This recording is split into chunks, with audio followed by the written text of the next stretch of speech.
Bapak Ibu Saudara, mari sekali lagi kita menundukkan kepala, kita berdoa.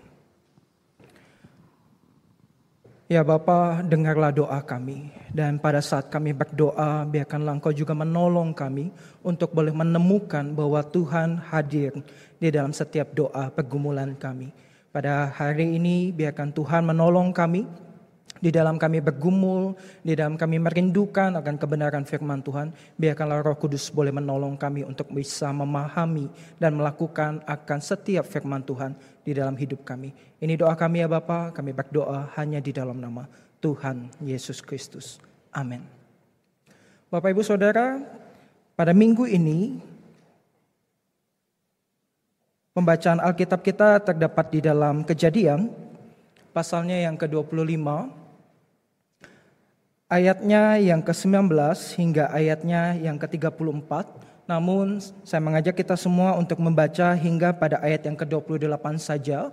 Namun saya menghimbau Bapak Ibu dapat secara mandiri untuk boleh menyimak konteks dan juga pembacaan akan ayat firman Tuhan ini di dalam kisah daripada kehidupan Abraham, Ishak hingga kepada Yakub. Oleh karena itu saat ini sebagaimana perikop firman Tuhan yang dipercayakan kepada saya dengan judul tema Tuhan mengabulkan doa, kita akan membaca bersama-sama dengan sikap berdiri. Kejadian pasalnya yang ke-25, dengan sikap berdiri kita akan membacakannya. Kejadian pasal 25 ayat yang ke-19 hingga kepada ayat yang ke-28. Silakan Bapak Ibu dapat menyimak di Alkitab masing-masing. Esau dan Yakub. Inilah riwayat keturunan Ishak, anak Abraham. Dan Abraham memperanakan Ishak, dan Ishak berumur 40 tahun ketika Ribka anak Betuel orang Aram dari Padan Aram, saudara perempuan Laban orang Aram itu, diambilnya menjadi istrinya. Berdoalah Ishak kepada Tuhan untuk istrinya, sebab istrinya itu mandul. Tuhan mengabulkan doanya, sehingga Ribka istrinya itu mengandung. Tetapi anak-anaknya bertolak-tolakan di dalam rahimnya, dan Ribka berkata, "Jika demikian halnya, mengapa aku hidup?" Dan ia pergi meminta petunjuk kepada Tuhan. Firman Tuhan kepadanya, "Dua bangsa ada dalam kandunganmu, dan dua suku bangsa akan berpencar dari dalam rahimmu. Suku bangsa yang satu akan lebih kuat daripada yang lain, dan anak yang tua akan menjadi hamba kepada anak yang muda." Setelah genap harinya untuk bersalin, memang anak kembar di dalam kandungannya. Keluarlah yang pertama, warnanya merah, seluruh tubuhnya seperti jubah berbulu. Sebab itu ia dinamai Esau.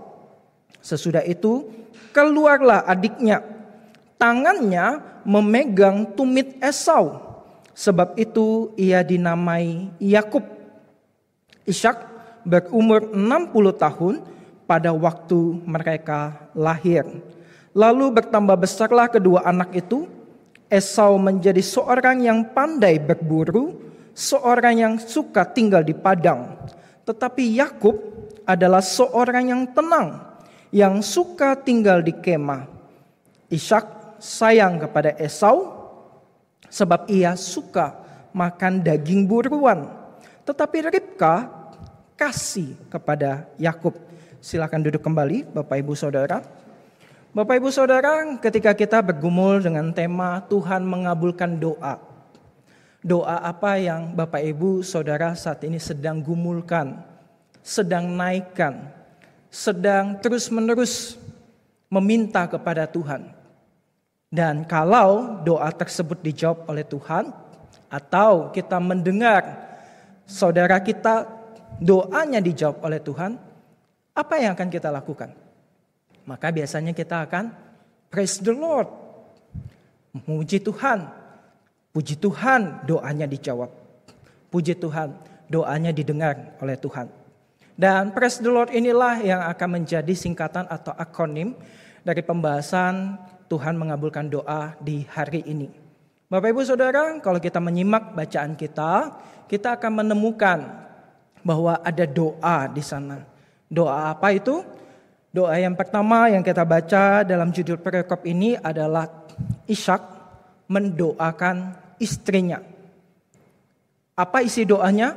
Isi doanya adalah supaya istrinya itu bisa mengandung. Ada masalah di sana. Apa masalahnya? Istrinya Ribka mandul. Nah, kalau kita perhatikan dengan simak, dengan teliti, kita akan menemukan bahwa Ishak menikahi Ribka pada usia 40 tahun. Dan kemudian Alkitab mencatatkan di ayat yang ke-25 bahwa Esau dan Yakub lahir dari kandungan Ribka pada usia Ishak itu berumur 60 tahun. Jadi dari jeda pergumulan selama 20 tahun. Ada doa yang dinaikkan meskipun kita tidak dengan jelas begitu ya disampaikan oleh Alkitab tentang rentetan pergumulan daripada Ishak terhadap istrinya yang mandul itu. Tapi kita dapat melihat bahwa Alkitab itu tidak melihat ada sesuatu yang berat atau pergumulan yang berat yang dihadapi oleh Ishak sehingga dirasa perlu dicatat di dalam Alkitab. Sehingga tampaknya penulis itu menuliskan dengan singkat bahwa Ishak mendoakan Ribka istrinya yang punya masalah mandul. Selama 20 tahun dari pernikahan hingga kepada kelahiran Esau dan Yakub itu ada jeda 20 tahun. Bapak Ibu, mohon maaf tanya. Bapak Ibu menggumulkan anak-anak Bapak Ibu Saudara berapa tahun? Mungkin ada yang menikah langsung bisa punya. Tapi ada juga yang menikah lama sekali Tuhan belum percayakan. Tuhan masih belum kasih. Dan Ishak mengalaminya 20 tahun. Tetapi Alkitab penulis dengan singkat saja menuliskan. Ishak berdoa, Tuhan jawab 20 tahun setelahnya. Berbeda jika kita menyimak kehidupan daripada ayahnya Abraham. Abraham dijanjikan Allah tentang apa? Tentang keturunan yang akan memenuhi bumi dan melalui mereka orang-orang akan diberkati. Tapi Abraham juga punya masalah. Dia juga gak bisa punya anak. Sehingga istrinya itu kemudian mengambil hambanya perempuan untuk Abraham punya anak. Tetapi bukan itu maksud Tuhan. Bukan itu maunya Tuhan. Itu maunya manusia. Manusia mencari-cari cara supaya seolah-olah jawaban doanya itu ditemukan lewat upayanya. Tetapi bukan itu maunya Tuhan. Bapak Ibu Saudara, ketika kita berdoa, kita harus memahami bahwa doa adalah pengalaman bersama Allah. Dan sifatnya subjektif. Masing-masing pribadi unik. Kalau saya berdoa tentang pemeliharaan Allah, saya butuh uang 1 juta, saudara mungkin berbeda. Saudara mungkin bergumul untuk uang 1 M. Dan ketika Tuhan menjawab Tuhan kasih saya 1 juta, wah saya bersyukur sekali. Puji Tuhan, karena saya mendapatkan apa yang Tuhan berikan lewat doa saya, pergumulan saya yang 1 juta itu. Tetapi Bapak Ibu Saudara, bagi saudara yang bergumul untuk jumlah angka yang lebih, tentu ketika Tuhan kasih 1 juta, hati itu mungkin merenggut. Hati itu mungkin mengeluh. Loh kok 1 juta Tuhan? Aku berdoa 1 M ya? Loh Tuhan kasih 1 M kan? 1 juta uang logam dalam 1 ember. Canda ya saudara ya. Jadi pengalaman doa kita bersama dengan Allah sifatnya itu selalu subjektif. Ketika Tuhan menjawab doa saya dan ketika Tuhan menjawab doa saudara, pengalaman kita berbeda. Rasa syukur kita mungkin berbeda. Rasa sukacita kita juga berbeda. Oleh sebab apa? Oleh sebab ini adalah pengalaman pribadi kita bersama dengan Allah. Ketika saya bergumul, mungkin ada waktunya iman saya tidak dalam kondisi yang prima. Saya bisa jatuh bangun. Seperti Abraham. Abraham itu meskipun tidak secara tertulis dicatatkan oleh Alkitab meragukan Tuhan, tapi kita bisa melihat intervensi cara Allah untuk mengingatkan Abraham kepada janji-janjinya. Berkali-kali Allah mengingatkan janji kepada Abraham bahwa engkau akan berketurunan dan keturunanmu akan memenuhi bumi. Dan melalui mereka akan memberkati orang-orangnya di sekitar mereka. Tetapi Abraham terus-menerus diingatkan oleh Allah. Abraham bahkan dikasih tanda oleh Allah lewat sunat untuk mengingatkan janji Allah. Tetapi Abraham dan istrinya melakukan berbagai cara. Seolah-olah melalui upaya mereka itu ingin membantu Allah menjawab doa mereka. Kita melihat kepribadian itu mengambil bagian di dalam doa kita. Ada pribadi yang mudah cemas, sehingga tiap waktu berdoa untuk hal yang sama. Tiap waktu menyerahkan kecemasannya, tapi tiap waktu juga selesai berdoa, dia mengambil kembali kecemasannya dari tangan Tuhan. Pribadi ini berkata, Tuhan aku serahkan kekhawatiranku, Tuhan aku serahkan ketakutanku. Tetapi ketika beranjak dari tempat berdoanya, pribadi ini mudah cemas.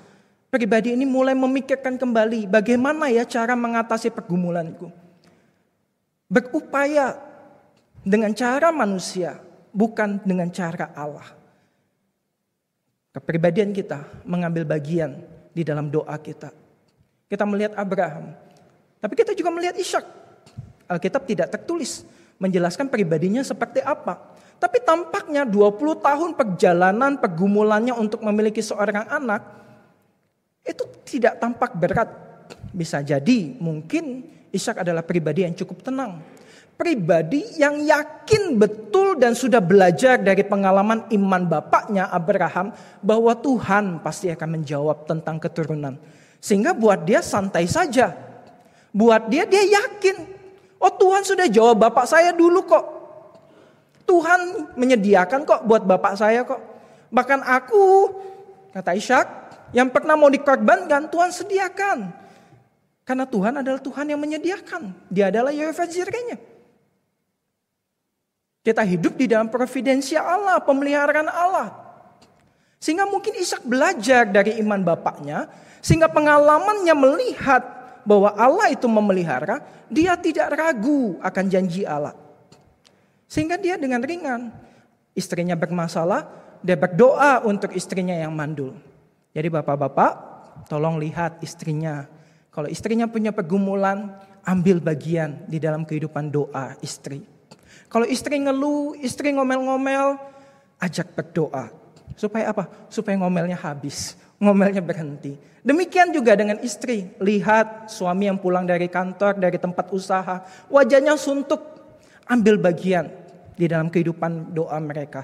Doakan mereka. Bergumul bersama dengan mereka. Ingatkan janji Allah, janji pemeliharaan Allah bagi mereka. Bapak Ibu Saudara, kepribadian kita tentu mengambil bagian tentang bagaimana kita berdoa, cara kita berdoa, cara kita mengingat, mengimani akan janji-janji Allah. Ishak mendoakan Ribka yang mandul. Dan ketika Tuhan mengabulkan doa, ini manusia, sudah dijawab doanya. Tapi masih apa? Masih ngeluh. Kalau bisa caranya jangan gini Tuhan. Ya sih, tahu sih Tuhan, Engkau sudah jawab doa, aku sudah mengandung. Tapi kok kandunganku berat ini Tuhan? Kok rasanya kok gak enak, kok di dalam perutku ini kayak bertolak-tolak. Saya juga gak ngerti ya ibu-ibu yang hamil ya. Bagaimana kondisi merasakan ada calon buah hati di sana yang mungkin mudah bosan, gerak sana, gerak sini, akrobat di dalam perut begitu kan ya. Contoh Sri sedang hamil muda juga merasakan. Dan saya gak tahu mungkin ada di antara bapak ibu yang gampang saja ketika hamil, cukup-cukup 9 bulan lahir begitu tanpa merasakan mules, tanpa merasakan sakit. Tapi mungkin ada tentu sebagian besar di antara ibu-ibu yang mengandung merasakan tahu betul bagaimana rasanya bayi itu bergejolak di dalam perut. Ada rasa khawatir di sana, rasa cemas di sana. Bayinya kenapa-kenapa enggak ya? Tapi Ribka di sini bergumul. Ini kok kayak lagi perang nih di dalam perut. Dan memang betul. Tuhan sudah kabulkan doanya dia mengandung, tapi kadang manusia dengan kepribadiannya seringkali mau ngapain? Mau ngatur-ngatur Tuhan. mau nuntut Tuhan. Tuhan, iya sih engkau sudah jawab doaku, tapi mbok caranya kayak gini Tuhan, lebih enak nih Tuhan. Jadi kita kasih tahu Tuhan, mana yang menurut kita baik. Kita atur-atur Tuhan. Bisa jadi kepribadian kita demikian sehingga kita atur-atur Tuhan. Tapi kemudian Ribka berdoa, minta petunjuk Tuhan. Lalu Tuhan ngomong apa? Di dalam kandunganmu ada 2 bangsa, 2 suku. Dan mereka akan berpencar. Akan ada yang kuat, akan ada yang lemah. Yang tua akan tunduk kepada yang muda. Ketika mendengar itu, lalu Alkitab mencatatkan memang betul. Itu kembar. Ribka melahirkan. Ketika Ribka melahirkan, anak ini keluar, Esau yang pertama merah dan tampak menggunakan jubah bulu karena badannya berbulu. Dan ketika Esau keluar, ada yang mengekori, membuntuti. Siapa? Yakub yang memegang tumitnya. Jadi nama Yakub sendiri diambil dari kata menumit atau mengikuti. Atau dalam kata artian cekdik. Jadi kalau kita melihat penggunaan nama ini saja Bapak Ibu Saudara, kita dapat melihat bagaimana cara Allah ingin menyampaikan sesuatu kepada umatnya. Yakub yang cerdik, penuh dengan ambisi bahkan dari dalam kandungan, itu ternyata adalah orang yang dipilih Allah. Dan Ribka paham betul. Ribka paham betul petunjuk Allah ini. Kita dapat lihat dari ayat yang mana Bapak Ibu Saudara. Kita lihat di bagian ayat ke-28. Ishak, bapaknya, sayang kepada Esau sebab ia suka makan daging. Nah, ini kepribadian manusia. Kecenderungan diri manusia. Kita suka sama anak-anak tertentu karena anak-anak ini menyenangkan hati kita, menguntungkan diri kita. Ishak melihat janji Allah lewat apa? Lewat keinginan nafsu duniawinya. Dia sayangnya kepada Esau. Sebab Esau yang jago berburu. Dan dia suka makan daging. Sehingga dia sayangnya kepada Esau. Dan secara natural memang ya kita biasanya lebih mencintai, memanjakan, menyukai anak pertama bukan? Sebagai anak sulung Esau. Dan yang memang dapat berkat daripada orang tua yakni Ishak. Ishak menyukai Esau karena Esau pandai berburu dan karena Ishak suka makan daging. Tetapi kita lihat selanjutnya, Ribka kasih kepada Yakub. Saya yakin kasih Ribka kepada Yakub adalah kasih yang muncul karena pengenalannya akan maksud Tuhan. Ketika Tuhan berkata, yang tua akan menjadi hamba kepada anak yang muda. Ribka menangkap visi Allah bahwa melalui Yakublah Allah akan mengerjakan karya dan pekerjaannya bagi bangsanya. Dan kalau kita melihat kembali nama Yakub menumit dan kemudian kita melihat rentetan ceritanya, cerita kehidupannya, kita akan melihat sebuah kehidupan seorang pemuda yang penuh dengan ambisi kehidupan.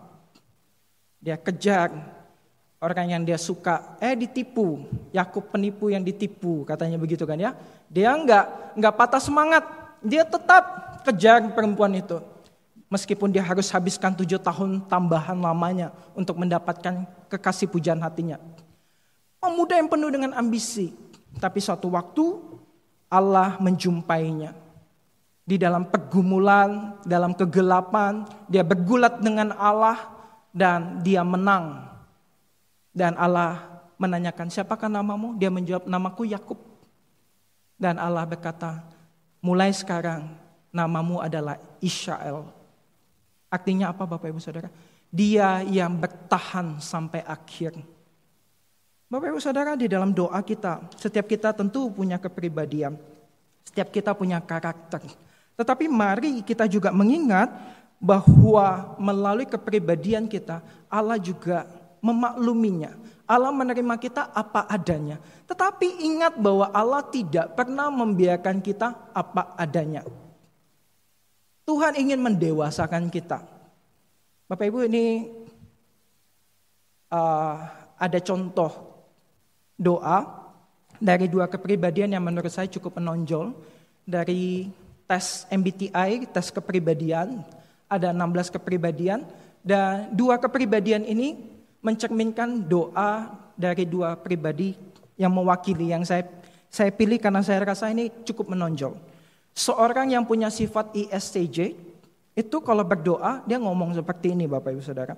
Tuhan, tolong aku agar lebih santai tentang hal detail mulai besok jam 11 menit ke 41 detik ke 32 pagi. Jadi pribadi yang memang mudah cemas, pribadi yang perfeksionis, pribadi yang sangat detail. Sehingga ketika dia berdoa, Tuhan tolong aku lebih santai ya Tuhan. Tapi tolong ingatkan, mulainya jam 11 pagi, menit ke 41, detik ke 32. Nah, kepribadian yang kedua, ISFJ. Itu kalau doa ngomong kayak gini, Tuhan beri aku kesabaran dan aku akan berharap Engkau menjawabnya sesegera mungkin. Jadi pribadi yang tergesa-gesa, pribadi yang memang seleboran begitu kan ya. Pribadi yang pokoknya nggak bisa nunggu, mau udah bosan gitu. Ketika dia berdoa sama Tuhan, Tuhan tolong beri aku kesabaran dan harus dijawab sekarang juga. Kepribadian manusia begitu unik dan itu mempengaruhi cara kita berdoa. Bapak Ibu, makin kita berdoa, seharusnya kita makin akan menemukan siapa diri kita di dalam doa kita yang sesungguhnya dan kepada siapa kita berdoa. Kita membaca dalam perikop kita dalam rangkaian beberapa minggu ini yang mengisahkan tentang Abraham. Dan minggu ini kita masuk kepada Ishak. Dan kita juga melihat bagaimana Yakub. Kita akan melihat meskipun mereka berada dalam garis keturunan yang sama. Tapi kepribadian mereka berbeda-beda.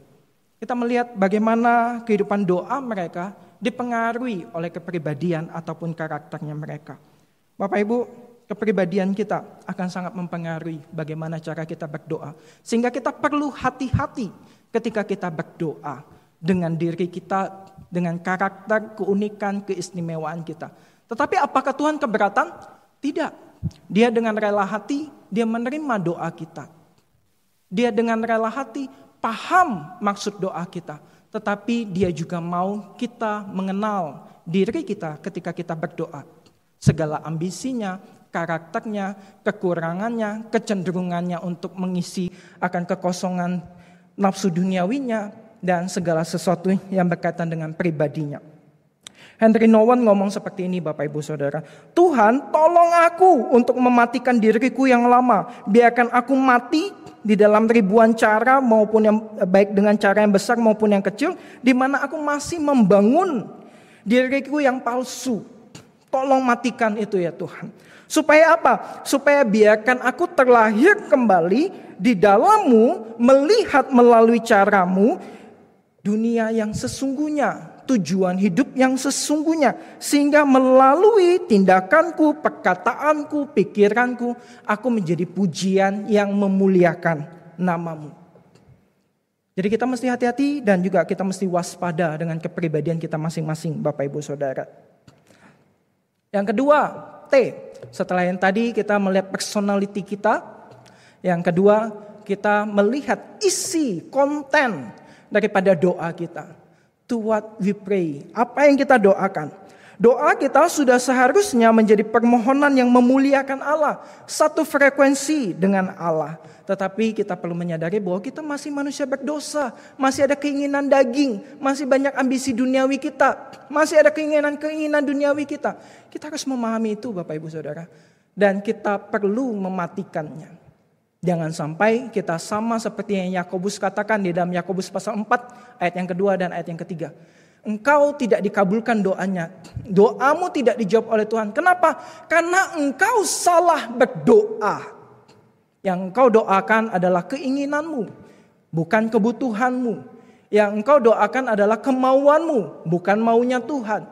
Engkau salah berdoa.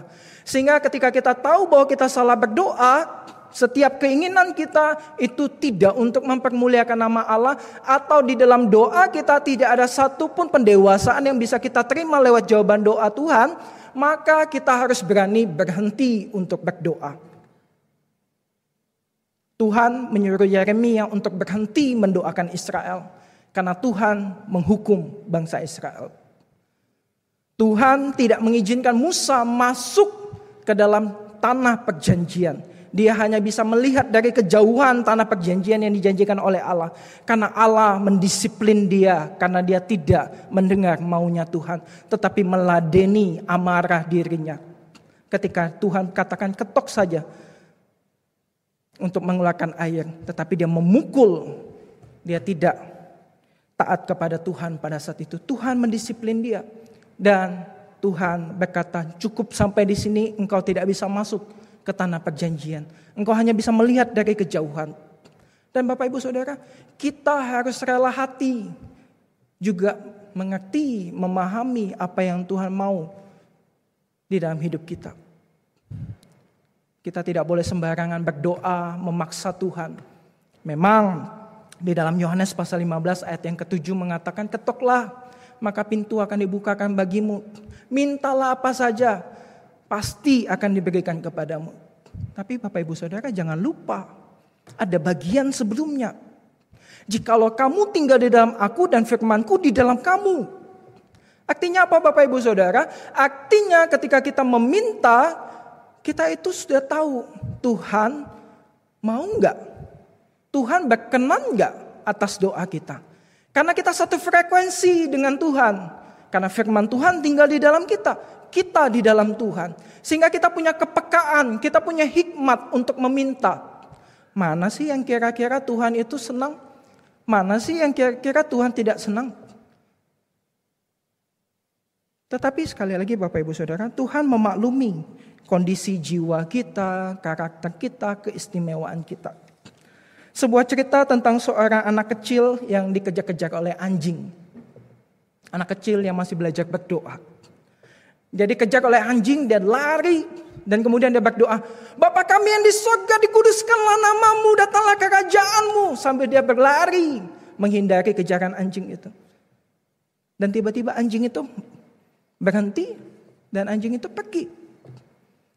Bapak Ibu Saudara, mungkin kita akan tertawa dengan iman anak kecil ini. Loh kok kamu dikejar anjing, harusnya kamu berdoa, Tuhan tolong supaya anjing itu tidak kejar saya. Kok kamu doanya doa Bapa kami? Atau mungkin lebih parah, dia hanya tahu doa makan. Bapa kuduskan makanan ini, aku akan makan sebentar lagi, amin. Untuk doa bagi pergumulannya dikejar oleh anjing.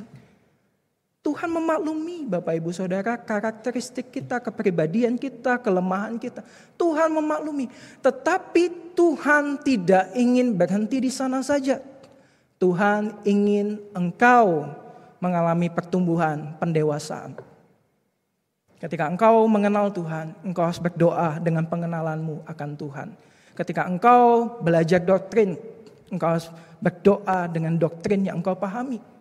Pendewasaan spiritualitas dan juga pengalaman-pengalaman rohani yang subjektif itu akan membawa kita untuk mengalami Tuhan itu lebih dalam lagi. Sewaktu-waktu ketika saya SMA, dalam masa pemulihan saya terhadap kepahitan saya terhadap Tuhan, saya itu datang ke sebuah gereja mengajarkan saya tentang doa Yabes. Doa klaim. Doa untuk memproklamasikan kalau kamu butuh sesuatu kamu doakan, barang itu kamu imani akan jadi milikmu.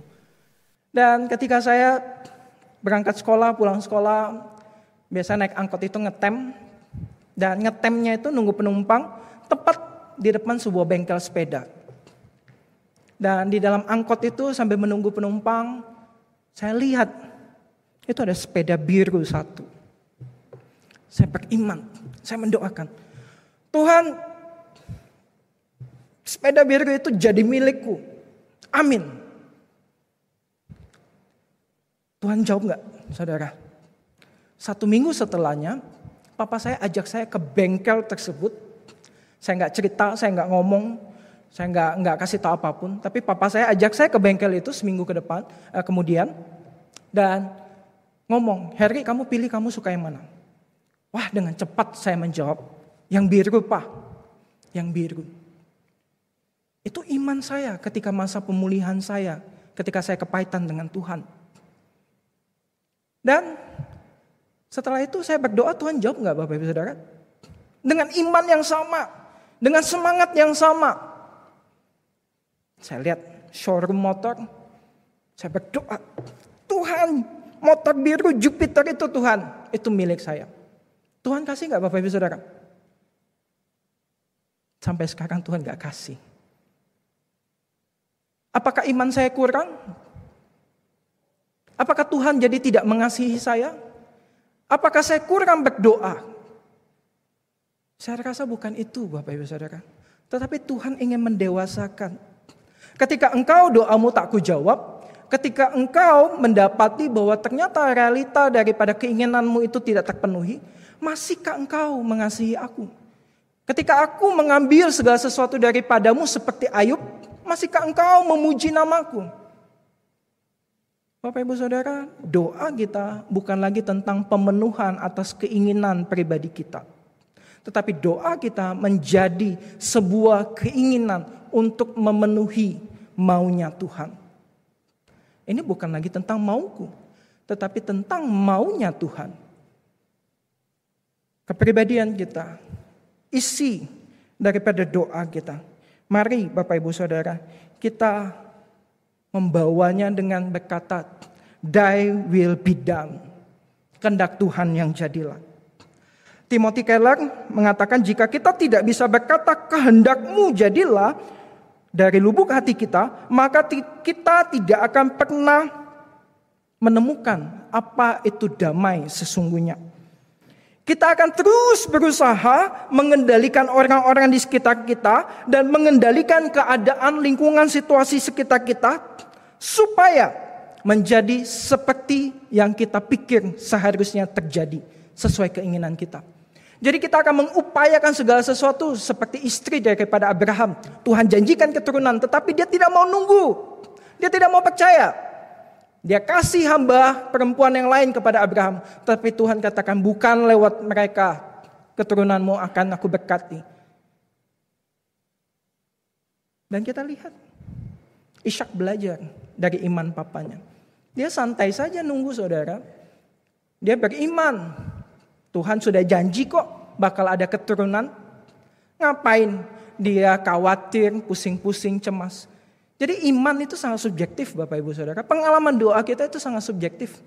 Ada orang yang berdoa tiap hari, tiap waktu, tiap menit cemas berdoa. Tetapi ada orang yang sudah mengalami pemeliharaan Tuhan dengan luar biasa.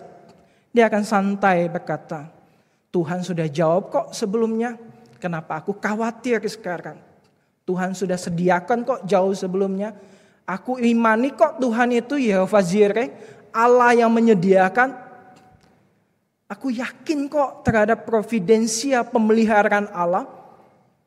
Lalu kenapa aku cemas?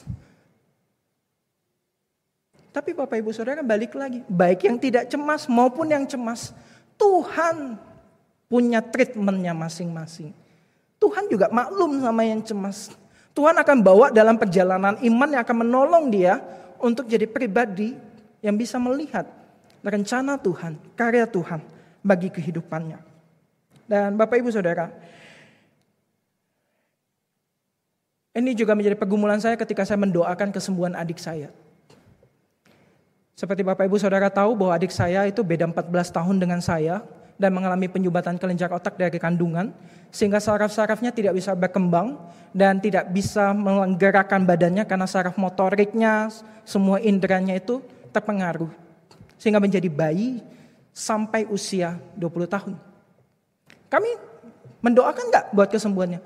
Kami mendoakan kesembuhannya Bapak Ibu. Bahkan kami mengharapkan mujizat demi mujizat terjadi. Tapi tampaknya Tuhan tidak menjawab itu.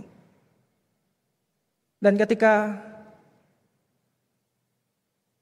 Tuhan memanggil pulang adik kami di bulan November kemarin, kami baru melihat bahwa Tuhan mau kami melihat kepada rancangan yang lebih besar. Bukan kesembuhan di dunia ini, tetapi kesembuhan di dalam kekekalan. Dan kami mengimani adik kami meskipun tidak bisa berbicara, tidak bisa terlalu melihat, tidak bisa terlalu mendengar. Tapi kami mengimani bahwa dia telah disembuhkan Tuhan di dalam kekekalan. Dan bahwa Tuhan ingin membentuk kami, mendewasakan kami. Untuk menyerahkan Tuhan aku merelakan semua keinginanku. Untuk aku menerima keinginanmu jadi dalam hidupku. Thy will be done. Kehendak Tuhan jadilah atas hidupku. Sehingga pada bagian yang ketiga kita bisa melihat Tuhan. The Lord is. Tuhan seperti apa? Dalam doa kita harus mengenal Tuhan kita. Pada perannya, pada karyanya atas hidup kita. Kita memperlakukan Tuhan sebagaimana Tuhan. Kita tidak memperlakukan Tuhan sebagai mesin penjawab doa yang bisa kita atur-atur, kita otak-atik. Yang Tuhan, aku mau Tuhan, nanti Tuhan jadikan aku kaya lewat ini 1, 2, 3, 4. Kita otak-atik maunya Tuhan dengan maunya kita. Kita mau ambil kendali atas hidup kita. Ketika Tuhan masuk ke dalam hidup kita, kita bilang, Tuhan kamu duduk manis aja ya di samping sana. Aku nyetir, nanti kamu kasih tahu aja. Misalnya bahaya kamu kasih tahu. Tapi aku yang pegang setir Tuhan. Bisa gak Bapak Ibu Saudara? Celaka kita. Celaka. Max Lucado ngomong bahwa kuasa daripada doa itu bukan kepada yang ngomong, yang mengucapkan, tidak. Kuasa doa itu ada pada yang mendengar, pribadi yang mendengar, yakni Allah kita. Sehingga ketika kita berdoa, kita itu duduk dengan tenang di pangkuan Allah yang sedang menyetir, Allah yang pegang kendali atas kehidupan kita. Allah yang mengatur waktunya, kecepatannya, kapan engkau tiba, kapan engkau istirahat dulu, kapan engkau rehat berhenti sejenak. Tuhan yang atur. Dan Tuhan yang memastikan engkau sampai ke tujuannya Tuhan dengan selamat. Engkau bisa saja punya ambisi, berupaya, cari cara, memaksa untuk membuka pintunya Tuhan, membongkar, mendobrak pintunya Tuhan untuk menjawab doamu. Karena engkau tergesa-gesa, karena engkau gak sabaran. Tapi Tuhan akan membuka pintu pada saatnya. Dan Tuhan juga bisa menutup pintu pada saatnya. Yang bisa kita lakukan apa Bapak Ibu Saudara? Kita ketuk. Kita minta dengan pemahaman kita atas rancangan Tuhan bagi hidup kita. Tuhan pasti akan kabulkan doa saudara. Tuhan pasti akan jawab doa saudara. Karena saudara satu frekuensi sama Tuhan. Saudara mengatasi kecenderungan kepribadian saudara yang lemah.